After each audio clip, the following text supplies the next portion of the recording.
이렇게 분석을 해요. 지금 이거 굉장히 중요한 거란 다시 한번. 푸뉴마는 중립지대예요. 아카달톤이 붙으면 귀신으로 번역을 하는데 아카달톤의 내용물이 선악지식이라고. 그래서 더러운 마음이야.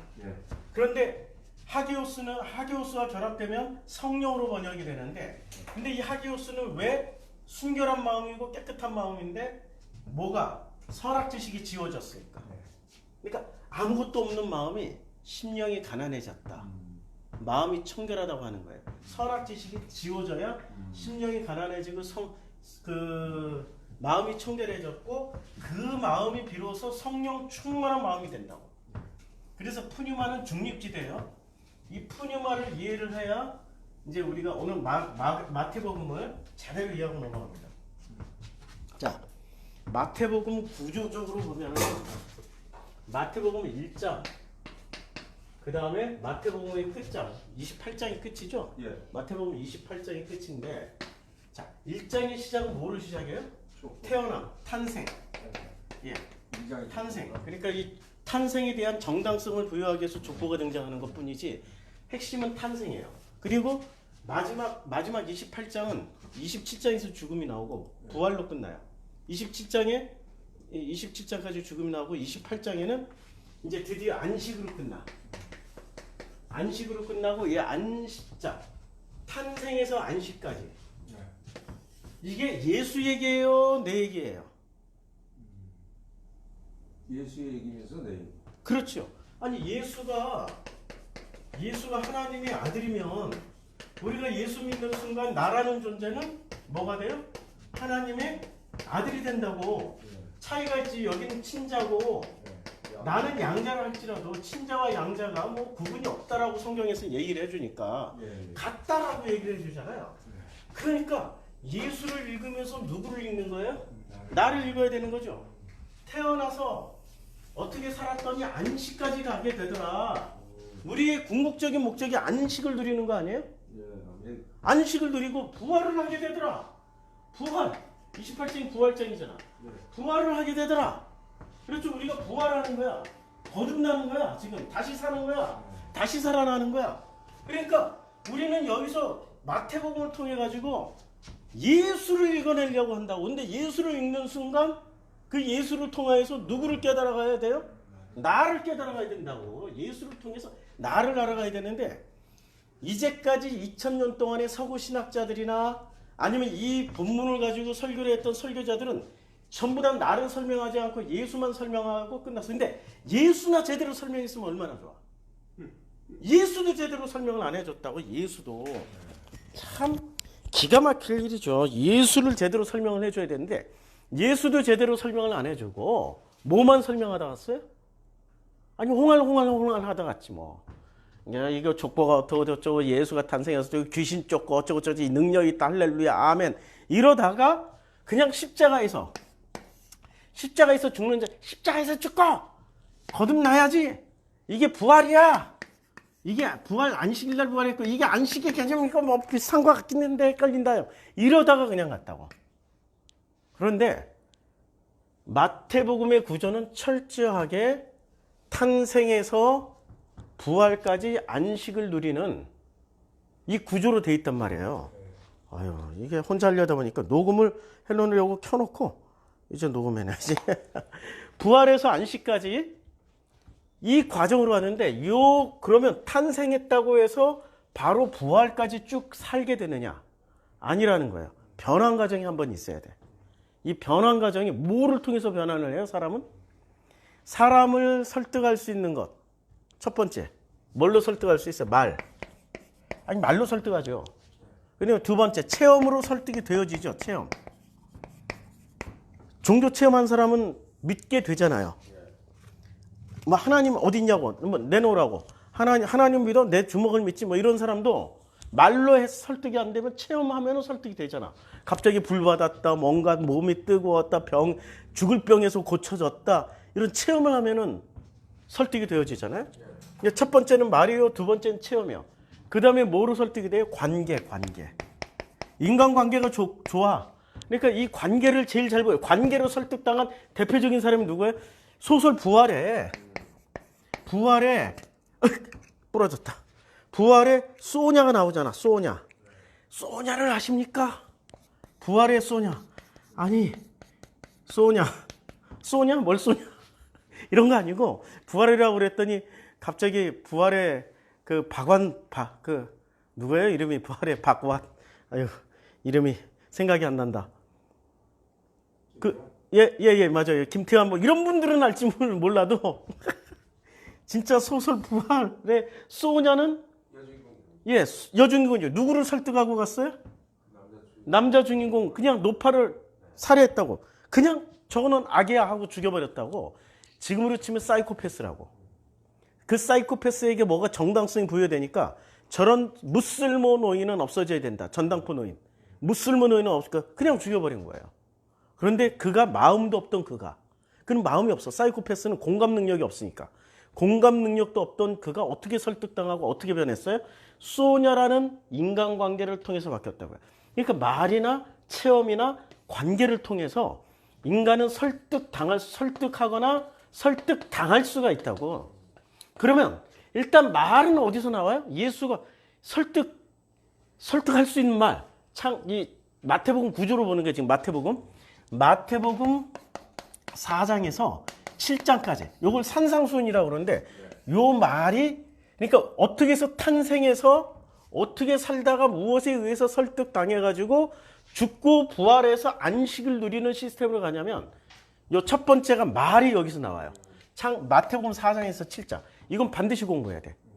그 다음에 체험은 어디서 나와요? 수시로 예수와 함께 살아가는 예수가 보여주는 체험이 있잖아요. 무리를 걷는 체험. 오병이어의 체험. 예, 기적들. 이 기적들. 이걸 기적은 무엇을 위해서 존재해요? 그러니까 설득하기 위한 체험으로서 존재하는 거지 기적 자체가 목적이 아니라고. 근데 이 기적 자체를 목적으로 쏙 뽑아내는 사람들이 누가 김기동, 베레아, 이재록 또 한 분이 계시죠. 이재록만큼 위대한 역사를 일으키셨던 분들. 역사는 무지 많잖아요. 베니힌 뭐 이런 거. 이런 것들이 신사도 이런 것들이 기적을 쏙 빼가지고 이걸 절대화시켜버리는 거야. 참 문제 많은 사람들. 이 사람들 진짜 문제. 이걸 신비주의라고 그러는데 기적만 뽑아내서 가는 사람. 신비주의는 절대로 하나님 만나지 못하게 만들어요. 누구만 만나요? 하나님의 역할만 만나. 하나님의 능력만 만난다고. 하나님의 능력 만났다고 그 사람은 나를 만난 게 아니야. 내가 사랑하는 내 아내와 더더욱더 사랑하기 위해서 내 능력을 보여줬어. 내 능력을 보여줬어. 그러면 아내라고 하면 안 되겠다. 같이 살고 있으니까. 결혼하기 전에 여친한테 능력을 보여줬어. 능력을 계속 보여줘. 계속 보여줘. 능력을 계속 보여줘. 이 여친은 나를 보고 결혼하는 건가? 내 능력을 보고 결혼하는 건가? 그럼 문제가 되죠. 나라는 인격체랑 결혼을 해야지 살면서 같이 결혼해서 사는 순간도 찌지고 뽑고 싸우고 해야 되는데 방구도 끼고 별짓 다 하는데 능력만 보고 결혼했더니 저거는 나랑 똑같은 인간이네? 라는 순간부터 금이 가기 시작하는 거죠. 그렇죠? 신비주의가 그런 부작용이 있다고요. 자, 그 다음에 관계를 보여줘요. 이 관계는 뭐를 통해서 보여줄까요? 예수와 제자들과의 관계. 그래서 마태복음은 예수와 제자들과의 관계가 끈끈하게 묘사됩니다. 아주 자세히. 다른 복음서에서 없는 내용이 나와요.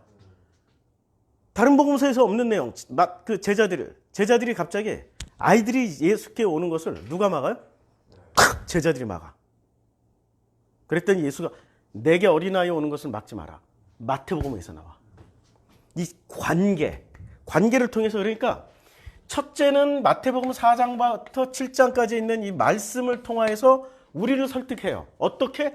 너 태어나서부터 십자가에서 죽고 부활해서 안식을 누릴 수 있는 방식을 첫 번째로는 말씀으로 가르쳐 주셔. 마태복음 4장부터 7장까지. 즉 이게 구조를 머릿속에 넣고 가야 돼요. 그 다음에 체험. 마태복음 이제 예수님이 세례를 받은 순간부터 3장부터. 이거는 3장부터 시작해서 3장부터 28장까지 이 체험을 얘기를 해줍니다. 그 다음에 마태복음 3장부터 제자들을 불러요. 그리고 28장까지 뭐를 보여줘요? 그 제자들과의 관계를 통해서 보여줘요. 그러면 앞에 나왔던 1장부터 2장까지는 무슨 내용이지? 1장부터 2장까지는 무슨 내용입니까? 주로 무슨 내용으로 나옵니까? 1장부터 이제 족보 나오고 뭐 예수 요셉이 어떻게 해서 뭐 마리아가 어떻게 해서 베들레헴에 누가 찾아오고 뭐하고 이거는 무슨 얘기냐면 태어나서 죽고 부활해서 안식을 누리는 과정에 이 예수가 어떤 인물인지 정당성을 부여하기 위한 하나의 만들기 과정이에요. 1장과 2장은 만들기 과정이기 때문에 이거는 내용이 중요할까 안 중요할까요? 별로 안 중요하죠. 그래서 요한복음하고 마가복음은 이 장면이 빠져버려요. 안 중요하니까. 이 장면이 나오는 거는 마태복음하고 누가복음만 나와요. 중요하지 않으니까. 우리는 이거 보고 믿는 게 아니란 말이야. 이거 보고 1장과 2장 보고 믿는 게 아니라 뭐를 보고 믿어야 돼요? 예수님이 하셨던 말씀 마태복음 4장부터 7장 산상수훈을 통해서 예수님이 우리들에게 앞으로 이 성경을 읽어나가는 가운데 우리가 체험하게 될 내용을 통해서 예수를 믿게 되는 거고, 그리고 예수와 제자들의 관계를 통해서 나와 예수와의 관계가 이랬었겠구나라고 우리의 어떤 연결고리를 갖는 순간 예수를 자동적으로 믿게 되고 공감하게 되면서 우리가 그 죽음에 자연스럽게 참여하면서 부활을 체험하고 안식으로 들어가게 된단 말이에요. 그 핵심 내용이 이거란 말이야. 그런데 마태복음을 읽는 순간부터 우리는 이 1장과 2장의 난관에 부딪혀가지고 주저앉습니다. 사실이야? 어떻게 성령으로 잉태를 해? 말이 돼? 에이, 안 돼. 뭐 이런 거 가지고 싸우다가 끝장나. 3장으로 못 넘어가. 그리고 기독교의 안티 기독교인들은 대부분 1장과 2장 가지고 비판하고 있죠. 야, 그게 말이나 되냐? 성령으로 잉태한 게. 꿈에서 현몽할 테냐? 이러고. 그리고 실제로 1장과 2장은 허점이 너무 많아요. 설득하기에는 허점이 많아. 만약에 1장과 2장을 빼면은 완벽하게 누구의 스토리예요? 나의 스토리야. 이 세상에 태어나. 근데 우리가 성령으로 잉태한 사람 한 사람도 없잖아요. 그렇죠? 완벽하게 나의 스토리가 된다고. 근데 1장과 2장이 들어갔어. 그러면 자유주의 신학자들이 이걸 비판을 하지만 우리 같은 사람들은 비판 안 해. 분명히 넣은 목적이 있을 거야. 어떻게 목적이 뭐지? 의도가 뭐지? 이걸 찾아가게 된다고요. 찾아가는 의도가 뭐예요? 아니, 이 말씀에 대해서 그리고 예수를 체험하는 것과 예수와의 관계를 우리가 이걸 통해서 죽음에 참여하고 부활에 참여함으로 인해서 안식을 누리는 과정으로 건너가는 필수 코스이기 때문에 이것을 인정하는 만큼 그 말씀과 체험과 관계를 인정하는 만큼 뭐를 인정해요? 정당성, 예수의 탄생의 정당성에 대해서. 그러면 간단해. 예수의 탄생의 정당성을 내가 이걸 그대로 순서로 따라가면 1장과 2장은 누구의 탄생 정당성을 얘기하는 거예요?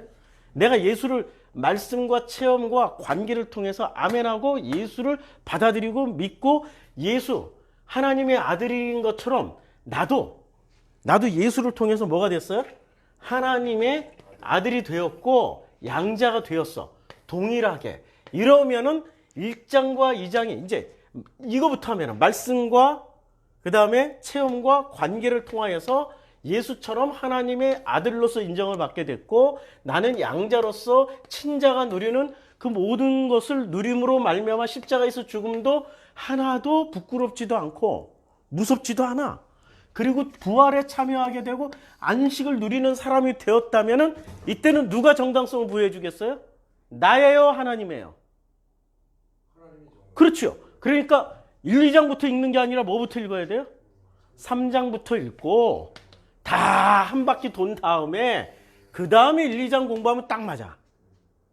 근데 이 체험도 없이 갑자기 1장, 2장 읽다가 뭐 하다 보면 찢고 뽑고 싸우고 그냥 지랄하다 끝나. 지랄하다. 성경을 읽는데 순서가 있더라고요. 창세기를 우리가 성경을 다 읽으려면 창세기 1, 2, 3장 중에 어디부터 읽어야 될까요? 3장부터 읽으면 돼. 3장부터 말라기까지 다 읽고, 구약은 3장부터 시작해 말라기까지 다 읽고, 도대체 인간은 그럼 뭐가 원형이야? 뭐가 하나님 나라야? 하나님 원하시는 게 뭐야? 그러면 그럴 때 비로소 2장 읽으면 돼. 아, 이게 원형이구나. 하나님의 형상을 회복해서 살아가는 사람들은 벌거벗었으나 부끄럽지 아니하고, 부모가 남자나 여자나 부모를 떠나 둘이 한 몸을 이루어야 되는 거구나. 이게 이럴 때 쓰는 말이구나. 와, 할렐루야. 이런 사람들이 에덴 동산에서 살아가는 사람들이구나. 와, 할렐루야. 이렇게 이루어지는 거지. 그럼 2장의 사람들로 되려면 어떻게 해야 되지? 아, 창세기 1장 1절부터 2장 4절까지가 어떻게 해서 그 선악 지식의 사람들이 어떻게 해서 거듭나게 되는 과정을 설명해 준 게 창세기 1장부터 2장 4절까지구나. 이렇게 읽어야 되는 거예요. 근데 양이 너무 방대하다 보니까 사람들이 이걸 모르더라고. 순서도 우리는 어떤 생각을 가지고 있냐면 성경이 쓰여져 있는 순서대로 읽으라고. 쓰여져 있는 대로 읽으라고만 배운 거예요. 그렇게 읽어야 착한 사람이야. 세상에 착한 사람이 필요한 게 아니라 하나님의 사람이 필요한 거죠. 근데 우리는 착각을 해. 착한 사람 이꼴 하나님의 사람이야. 아니야. 하나님의 사람들이 더 무서운 짓 많이 했어요. 기독교인들 보세요. 인류 사이 마녀 사냥으로 죽인 사람들, 식민지 전쟁으로 저 이교도들 죽여야 된다고 해서 죽인 사람들, 그 다음에 그 이슬람과의 종교 전쟁을 통해 가지고 얼마나 많은 사람들을 죽였습니까? 누가? 하나님의 사람들이. 하나님의 사람들이 저지르는 일을 보면은 인류사의 해악 중에 해악이라고. 지난 2000년 동안. 차라리 하나님을 빼버리라고 그냥. 자기들 욕심 때문에 그랬다고 솔직하게 얘기를 하면 되는데 그걸 얘기를 못 한다고. 그럼 정당화해야 돼. 그 곰을 잡아먹으려면, 곰이 자기 새끼를 잡아먹으려면 흙을 묻힌 다음에, 뭐를 묻힌 다음에, 야, 저 묻었으니까 너는 이제 죽어도 돼 하고 홀라당 잡아먹어. 진짜 배고플 때. 사자도 마찬가지야. 숫사자가 무리를 지배를 했어요. 새로운 숫사자가. 그럼 전에 암사자들을 다 거느리게 된단 말인데, 암사자들이 새끼들이 전부 전에 있던 숫사자에게서 난 자식들이야. 그러면 숫사자가 어떻게 하는 줄 아세요? 그 새끼 잘 키우는 게 아니라 그 새끼들이 다 하나씩 죽이든지 잡아먹어버려요. 그리고 자기로부터 시작한 새로운 새끼를 낳기 시작해. 그때 사자들도 정당성을 부여해. 정당성. 그러면 암사자가 찍소리 안 해. 암사자들이 훨씬 숫자가 많거든. 암사자 10마리가 숫사자 하나한테 덤비면 어떻게 되겠어요? 근데 암사자들을 설득하는 방식으로 새로운 숫사자가 암사자들에게서 난 새끼들에게 그 자기가 죽여야 되는 정당성을 설득하지 않고 죽이면 모성이라는 게 있는데, 모정이라는 게 있는데 그거 가만히 놔두겠어요? 그러니까 그 충분한 설득 과정이 뭐였냐고. 그게 선악지식이라고.